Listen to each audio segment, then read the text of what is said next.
চেন্নাইয়ের এই পিচে জাসপ্রীত বুমরা একটা আতঙ্কের নাম।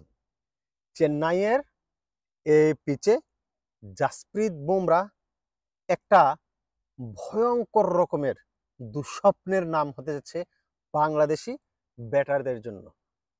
সাদাকে সাদা, কালোকে কালো বলিব, সাদাকে কালো, কালোকে সাদা বলিতে পারিব না। Hello viewers, it's me Rony bro, welcome to another new video. কথা বলবো চেন্নাইয়ের যে উইকেটে খেলা হতে যাচ্ছে সেই উইকেটে ভারতের পেসার জাসপ্রীত বুমরা কি ভূমিকা রাখবে। জাসপ্রীত বুমরা কি বাংলাদেশের ব্যাটারদেরকে যেভাবে সফল হয়েছিল ব্যাটাররা পাকিস্তান সিরিজে সেইভাবে খেলতে দিবে? হাফ সেঞ্চুরি কিংবা সেঞ্চুরির দেখা পাবে? সম্পূর্ণ ডিসকাশন শোনার আগে বলে নিচ্ছি, ভিডিওটি যদি আপনি ইউটিউব চ্যানেল থেকে দেখে থাকেন চ্যানেলটি সাবস্ক্রাইব করবেন, আর যদি ফেসবুক পেজ থেকে দেখে থাকেন তাহলে পেজে লাইক এবং ফলো দিয়ে পাশে থাকবেন। চেন্নাইয়ের যে উইকেটটা খেলা হচ্ছে সম্পূর্ণ নতুন একটা উইকেট, যেখানে বাংলাদেশের ব্যাটাররা সচরাচর খেলে না। হয়তো অনেকেই বলতেছেন, মানে বলা শুরু করে দিয়েছেন যে এই যে শুরু হলো অজুহাত দেখানো। অজুহাতের কিছু নেই, বাংলাদেশের ব্যাটাররা লাল পিচে খেলে অভ্যস্ত না। এখন কথা হচ্ছে জাসপ্রীত বুমরা এমনিতেই বিশ্বের সেরা 3টা বলারের মধ্যে অন্যতম বলার হচ্ছে জাসপ্রীত বুমরা। জাসপ্রীত বুমরার বল সামলাতে অস্ট্রেলিয়া, ইংল্যান্ড কিংবা নিউজিল্যান্ডের ব্যাটাররা, সাউথ আফ্রিকার ব্যাটাররা হিমশিম খায় রীতিমতো।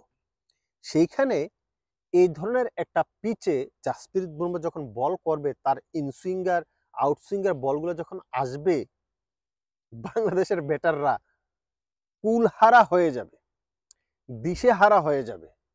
আমি বলছি, যারা খুব বেশি নিয়ে বসবেন টিভি সেটের সামনে, খুব বেশি আশা নিয়ে টিভি সেটের সামনে বসবেন, তাদেরকে আমি বলতে চাই, প্লিজ এতটা আশা নিয়ে বসবেন না আপনারা। কারণ আপনাদের আশায় ঘুম ধরাতে, আপনাদের আশায় বালু ছিটাতে একমাত্র জাসপ্রীত বুমরাই যথেষ্ট। সিরিয়াসলি, সাদাকে সাদা, কালোকে কালো বলবো। কারো পা চাটার সুযোগ নেই, কারো পা চাটবো না, আইসক্রিম ব্যতীত কারো পা চাটিতে পারিব না। জাসপ্রীত বুমরা সেই লেভেলের বলার। জাসপ্রীত বুমরা একটা ভয়ঙ্কর লেভেলের বলার। এখন যে পিচটাতে খেলা হচ্ছে সেটা হচ্ছে রেড পিচ। এই পিচটাতে নর্মালি পিচে যে বাউন্স হয় সেই পিচের চাইতে, মানে এর চাইতে বেশি বাউন্স হয়, এর চাইতে বেশি ভয়ঙ্কর রূপ নেয় এই পিচটা। দ্বিতীয় দিন থেকে এই পিচটা ফেটে যাবে টোটাল, এবং ধুলো উঠতে আপনারা দেখবেন, টিভি সেটে দেখবেন, দ্বিতীয় দিনের লাস্ট সেশন কিংবা তৃতীয় দিন থেকে এই পিচের আপনার ছাল ছপড়া উঠে যাবে। সুতরাং এই পিচটা তৃতীয় দিন থেকে ছাল ছপড়া উঠে যাবে, একবারে ধুলো উঠতে আপনারা টিভি সেটে দেখবেন। এই পিচে যতটুকু টার্ন করা, মানে নর্মাল পিচে যে টার্ন করে এর চাইতে বেশি টার্ন করবে। নর্মাল পিচে যতটুকু বাউন্স হয় এর চাইতে বেশি বাউন্স হবে। সুতরাং বুমরা তো নর্মাল পিচে ভয়ঙ্কর, ওর বল তো নর্মাল পিচে কেউ খেলতে পারে না। সেইখানে এই পিচে খেলার তো একেবারে অসম্ভব হয়ে দাঁড়াবে বাংলাদেশের ব্যাটারদের জন্য। বিশেষ করে বাংলাদেশের ব্যাটাররা যখন আপনার লেফট হ্যান্ড ব্যাটার ম্যাক্সিমাম আপনার টপ অর্ডারে জাকির হোসেন থেকে সাদমান থেকে শুরু করে আপনার কি বলে মমিনুল, শান্ত, সাকিব আল হাসান, সব ম্যাক্সিমামই তো বাহাতি। বাংলাদেশের 5 নম্বর পর্যন্ত বাহাতি, মুশফিক আসার আগ পর্যন্ত সবাই বাহাতি।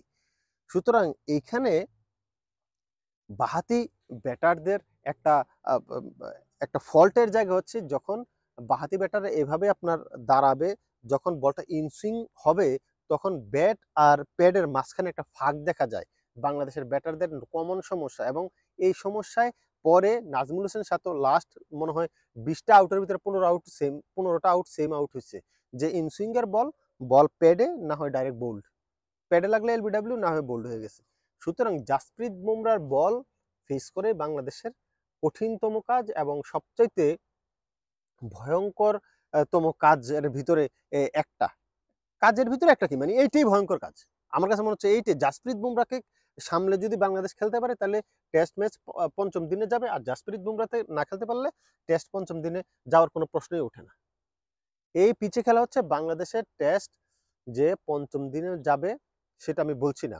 টেস্ট 4 দিনেই রেজাল্ট হয়ে যাবে এবং এই 4 দিনের রেজাল্ট অবশ্যই হবে এক কথায়, এবং ইন্ডিয়া হয়তো জিতে যাবে। এ এটাই হওয়ার কথা। যাই হোক, তবে ৫ম দিন পর্যন্ত টেস্ট ম্যাচ যাবে না। যদি জাসপ্রীত বুমরাকে খেলতে পারে তাহলে ৫ম দিন পর্যন্ত যাবে। না হয় ৫ম দিন পর্যন্ত যাওয়ার কোনো লাইন আমি দেখি না। এনিওয়ে, জাসপ্রীত বুমরাই একমাত্র বোলার যে কিনা এই টেস্টে ড্রাইভিং সিটে নিয়ে যাওয়ার জন্য একমাত্র প্লেয়ার হচ্ছে জাসপ্রীত বুমরা। আর ব্যাটিংয়ে তো সবাই আছে। জিসওয়াল আছে, বিরাট কোহলি আছে, রোহিত শর্মা আছে। সবাই তো ভালোই ব্যাট করে। শুভমান গিল আছে, সবাই ভালো ব্যাট করে। কিন্তু বিশেষ করে বলতে হয় এই টেস্ট ম্যাচের যদি ড্রাইভিং সিটে নিয়ে যায় ইন্ডিয়াকে, সেটা নিয়ে যাবে জাসপ্রীত বুমরা। সবাই ভালো থাকবেন, সুস্থ থাকবেন। আল্লাহ হাফেজ। আসসালামু আলাইকুম।